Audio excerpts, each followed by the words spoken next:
লালমনিরহাটে কালবৈশাখী ঝড় এবং শিলাবৃষ্টিতে বিভিন্ন ফসলের ব্যাপক ক্ষয়ক্ষতি হয়েছে, এতে দুশ্চিন্তায় কৃষক। এ বিষয়ে বিস্তারিত জানাতে যুক্ত হচ্ছেন সহকর্মী রবিউল হাসান। রবিউল, এই কালবৈশাখী ঝড় এবং শিলাবৃষ্টিতে ফসলের ক্ষয়ক্ষতি কি পরিমাণ হয়েছে, কি জানতে পেরেছেন?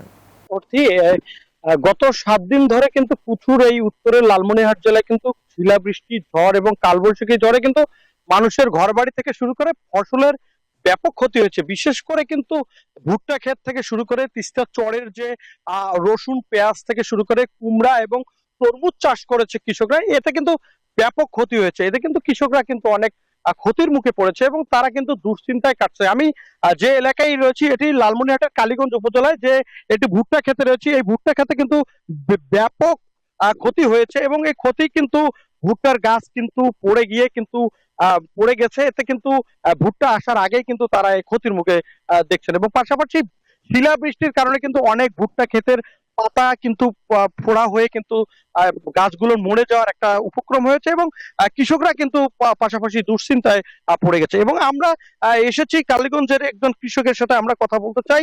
আপনার সাথে কথা বলতে চাই, কি কি ক্ষতি হয়েছে আপনার এই ঝড়ে যদি একটু বলেন। আমাদের 3 বিঘা জমি ভুট্টা লাগাছি, 3 বিঘায় আমার নষ্ট হয়ে গেছে। আমি এখন যে ক্ষতিগ্রস্ত হয়ে গেছি, 7-8 জন আমি এই লোক ফ্যামিলিটাতে চলি এই ক্ষেতটা দিয়ে। এই ক্ষেতটা আমার পুরোটাই ধ্বংস হয়ে গেছে। আমার আর কোনো নিরুপায়, কোনো বুদ্ধি নাই।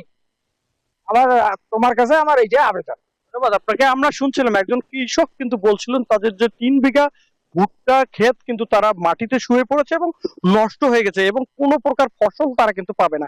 এদিকে আমরা কিন্তু লালমনিরহাট কৃষি সম্প্রসারণ অধিদপ্তরের জেনেছি তারা কিন্তু এখনো ক্ষতিগ্রস্ত পরিবারের কিন্তু তালিকা করছে। এইটি আমাদেরকে কৃষি অফিসার আমাদেরকে জানিয়েছে। এই ছিল আমার কাছে সর্বশেষ। ফিরে যাচ্ছি স্টুডিওতে।